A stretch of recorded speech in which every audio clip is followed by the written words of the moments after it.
根据台湾长照研究，75岁以上长者中，每10位就有3位会在半年内因胃小病倒下。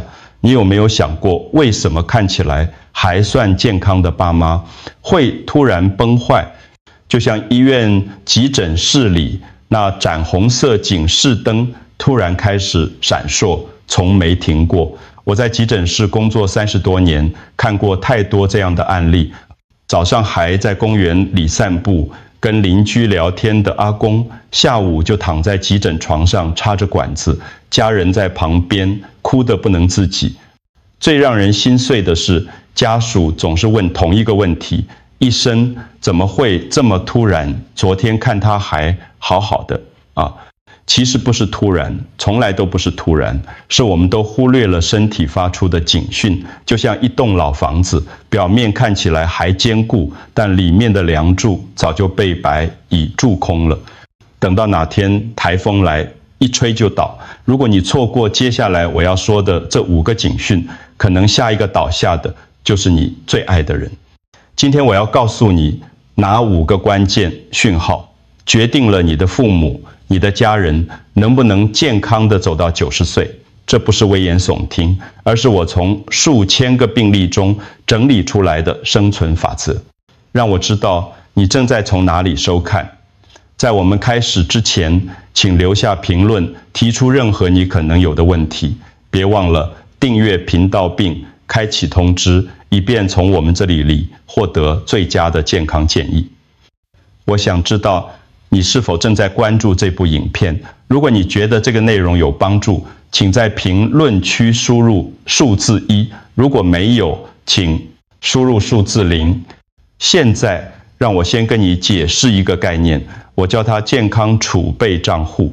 想象你的身体就像一个银行账户，年轻的时候，你每天都在存健康利息，吃得好，睡得饱，有运动，每一个好习惯都在帮你存款。就像你每个月固定存一笔钱进银行，日积月累，账户余额就会越来越丰厚。但是到了75岁之后，大部分人都只提款，不存钱了。每一次生病，每一次熬夜，每一餐吃得太油太咸，都在提款。身体要修复这些损伤，就得动用储备。问题是，很多人看起来没什么大病，但其实账户早就见底了。就像表面平静的水库，下面的水位已经降到警戒线以下，只是我们看不见而已。这时候来一场小感冒，一次小跌倒，就可能把仅剩的储备清空。我有个病人，78岁的王伯伯，平常看起来很硬朗，还能骑摩托车去市场买菜，跟摊贩老板聊天聊得很开心。结果有一天，他在家里浴室滑了一跤，骨盆骨折，送来医院。本来以为开完刀休养一阵子就能恢复，结果一躺下去就再也没站起来。为什么会这样？因为他的生理储备早就不够了，骨质疏松、肌肉流失、免疫力下降，这些问题累积了10几年，只是他自己不知道，家人也看不出来。表面上看起来硬朗，其实内在的健康基础早就崩塌了。这就是为什么很多长辈一生病就起不来，不是病本身有多严重，而是他们的身体已经没有本钱去对抗疾病了。但是别怕，只要现在开始补仓，还有机会。就像银行账户一样，只要你愿意重新开始存款，一点一滴地累积余额，还是会慢慢增加的。接下来我要告诉你的5个警讯，就是教你怎么检查账户余额，以及怎么开始存款。第一个警讯，很多人都不知道，肠道坏掉，健康就断电。你知道吗？肠道是我们的第2个大脑，这不是比喻，是真的有科学根据的。医学上有个名词叫肠脑轴，意思是肠道跟大脑会互相影响，互相沟通。当你的肠道不健康，大脑也会跟着出问题。很多人不相信，觉得肠道就是负责消化而已，跟大脑有什么关系？关系可大了。我在高雄遇过一位68岁的陈阿姨，便秘10多年。一开始她觉得没什么，就是排便比较困难而已，有时候3、4天才上一次厕所。他想说年纪大了，肠子蠕动慢一点也正常，但后来他开始变得健忘，钥匙放哪，理会忘记，煮饭煮到一半忘记关火，情绪也越来越低落，动不动就哭。家人觉得不对劲，带他来看诊，做了一系列检查，发现已经出腺轻度失智的症状。为什么肠道会影响大脑？因胃肠道里面驻着上兆各细菌，我们叫它肠道菌群。这些细菌不是坏东西，相反地，它们是我们身体的好伙伴，它们会制造很多重要的物质，包括影响情绪的血清素，还有帮助消化吸收的酵素。你可能不知道，人体90%的血清素其实是在肠道制造的，不是在大脑。所以当你的肠道不健康，血清素制造不足，你就容易情绪低落、忧郁、焦虑。如果肠道菌群失衡，坏菌太多，好菌太少，你吃进去的营养就没办法好好吸收。维生素 B 群吸收不好，你就容易疲倦、没精神。钙质吸收不好，骨头就容易脆，容易骨折。更重要的是，肠道发炎会产生毒素，这些毒素会透过血液跑到全身，包括大脑，长期下来，记忆力衰退、情绪不稳定，甚至失智的风险都会大幅增加。那怎么办？其实很简单，3个步骤就能改善。第一，每天吃1碗燕麦或地瓜，增加膳食纤维，让肠道有东西可以蠕动。膳食纤维就像肠道的扫把，可以把堆积在肠壁上的废物清理前进。第二，每天喝1小杯无糖优格或味噌汤，补充好菌。这些好菌会在肠道里安家落，互帮你对抗坏菌。第三，每天喝满1500毫升的水，帮助肠道代谢。很多长辈为了少跑厕所，刻意少喝水，这是大错特错。水不够，肠道怎么运作，粪便怎么排出去？当你的肠道亮起绿灯，整个身体都会重启，精神变好，免疫力上升，连睡眠品质都会改善。这不是夸张，是真的有这么神奇。第二个警讯是体内慢火、慢性发炎。有时候身体不是老，而是被一场慢火烤前了。什么是慢性发炎？就是身体里面有一把火，烧得不猛，但从来没熄灭过。它不像急性发炎那样会痛、会肿、会发烧，让你立刻知道有问题。慢性发炎是无声的，你根本感觉不到，但它会慢慢的一点一点的破坏你的血管、关节、器官。医学上我们会检测一个指标叫 CRP， 中文叫 C 反应蛋白，它就是发炎的指标。正常值应该低于 0.3， 但很多75岁以上的长辈 CRP 都偏高，有的甚至高到5、6，代表身体处在严重的慢性发炎状态。最常见的发炎源头是什么？很多人想不到，是牙周病。牙周病听起来好像是小毛病，牙啃红肿、流血而已，但其实很可怕。牙啃发炎的细菌会跑进血液里，引发全身性的发炎反应。研究发现，严重牙周病的人，心脏病风险高3倍，失智风险高2倍，中风几率也大幅增加。为什么？因为那些细菌和发炎物质会在血管壁上制造斑块，导致血管硬化、阻塞。这把火看不见，却能烧掉你6到8年的寿命。你可能觉得夸张，但这是有研究数据支持的。慢性发炎就像温水煮青蛙，你感觉不到，但它正在一天一天地耗损你的生命。那要怎么灭火？有4个方法。第一，多吃抗发炎的食物，蓝莓、青花菜、深海鱼，这些都是天然的灭火器。深海鱼里面的 Omega-3 脂肪酸是目前已知最强的天然抗发炎物质。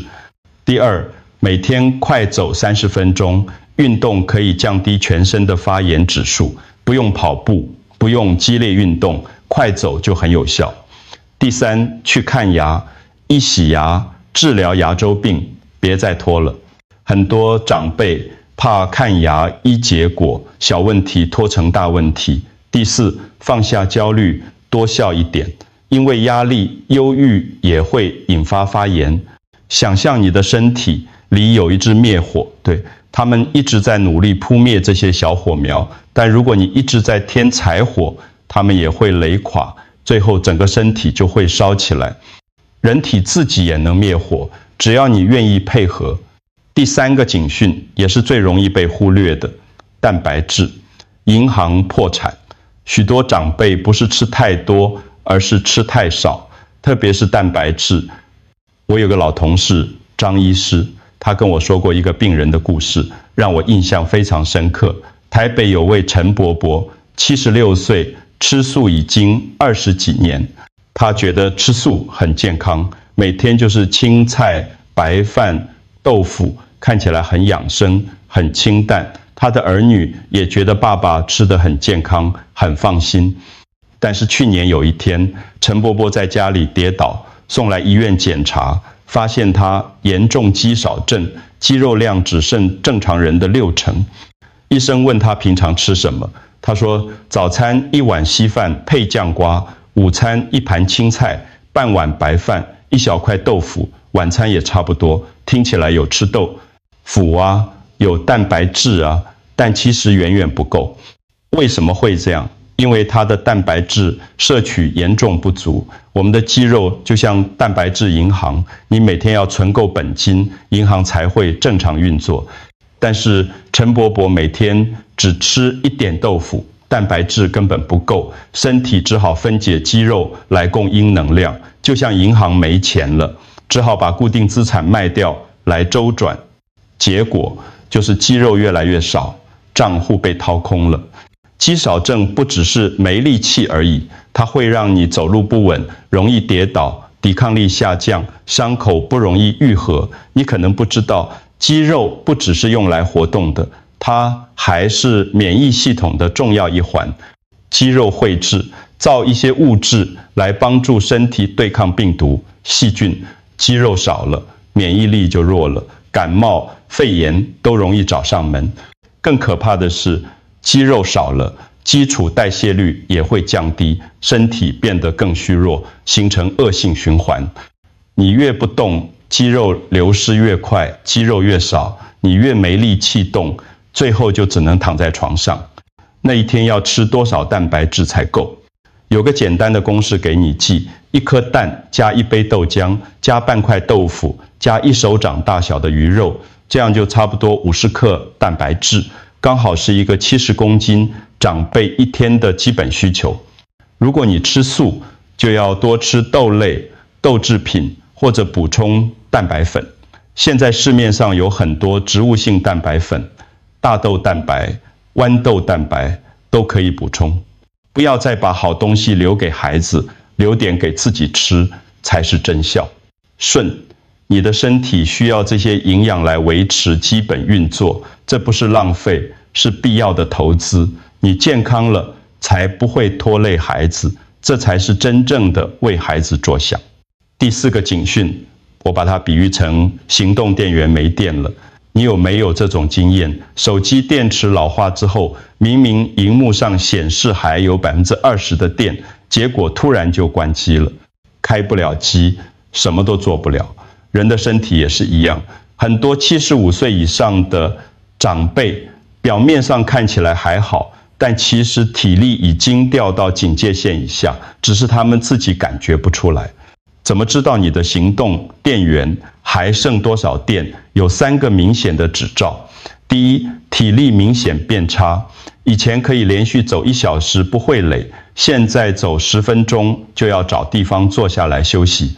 第二，感冒恢复得很慢，以前感冒3天就好了，现在拖2个礼拜都不会好，咳嗽一直咳，鼻涕一直流。第三，吃一点油腻的东西就胃胀、消化不良，以前吃什么都没问题，现在吃点炸鸡、卤肉，胃就不舒服，要吃胃药才能缓解。如果你或你的家人有这些状况，代表你的健康行动电源只剩20%。这时候你需要做的就是赶快帮身体充电。怎么充？我整理了4个充电原则，很简单，但要持续做。第一，吃够蛋白质，刚才讲过了，这是最基本的，不够的话，其他都白搭。第二，规律运动，不用激烈，每天走路30分钟就够。运动可以刺激肌肉生长，提升心肺功能，增加血液循环。走路是最安全、最简单的运动，不用花钱，不用特别的装备，穿双好鞋就可以出门。第三，睡足7小时，睡眠是身体修复的黄金时间。如果你每天只睡5-6个小时，身体根本来不及修补白天累积的损伤。很多长辈以为老了就不用睡那么多，其实不是，老了更需要睡，因为修复能力变慢了，需要更多时间。第四，多社交，这一点很多人忽略。研究发现，常常跟朋友聊天，参加社区活动，去庙里拜拜，去公园跟人下棋的长辈，免疫力比宅在家看电视的人高很多。为什么？因为社交可以刺激大脑，让人保持活力，降低忧郁和孤独感。孤独感是健康的大敌，它会降低免疫力，甚至增加失智和心血管疾病的风险。所以不要小看跟邻居聊天、跟老朋友喝茶这些小事，他们都在帮你的行动电源充电。只要你愿意开始做，身体会慢慢回应你的努力。第5个，警讯，也是最后一个，叫做衰弱症候群，这是最后的警报。当身体开始告诉你我好累，我撑不住了，请千万别再忽略。什么是衰弱症候群？医学上有明确的定义，如果你符合以下5个指标中的3个或以上，就代表你进入衰弱状态了。第一，体重不明，原因下降，过去1年内体重掉超过5公斤，而且你没有刻意减肥，也没有生什么大病。这种不明原因的体重下降，通常是身体在分解肌肉、消耗储备的警讯。第二，握力变差，以前可以轻松拧钱毛巾，现在连矿泉水的瓶盖都转不开，要请别人帮忙。握力是全身肌力的指标，握力差代表全身的肌肉都在流失。第三，走路速度变慢，以前过马路绰绰有余线，再常常来不及，过完斑马线，红灯已经亮了，还在路中间。走路速度是评估老人健康的重要指标，走得慢代表心肺功能、肌力、平衡感都在退化。第四，从椅子上站起来很吃力，需要用手撑着扶手才站得起来，或者要先摇晃几下才能站起来，这代表大腿的肌力不够了，连最基本的站立动作都有困难。第五，经常感到疲倦，没做什么事就觉得累，整天都想躺着，提不起劲做任何事。这种疲倦不是一般的累，是一种深层的，怎么休息都缓解不了的疲倦。如果你的家人符合3项以上，请立刻带他去医院做衰弱评估。这不是老化，而是崩塌前的最后警报。衰弱症候群的长辈，住院率是一般人的3倍，死亡率是5倍。听起来很可怕，对不对？但其实还有机会逆转，越早发现，越早介入，效果就越好。如果等到5项都符合了，那就真的很难救回来了。介入的方法包括营养补充、运动训练，还有药物治疗。有些医院有专门的衰弱门诊，会安排营养师、复健师、医师一起评估，设计个人化的改善计划。营养师会教你怎么吃，吃什么；复健师会带你做适合的运动；医师会评估是否需要药物或其他治疗。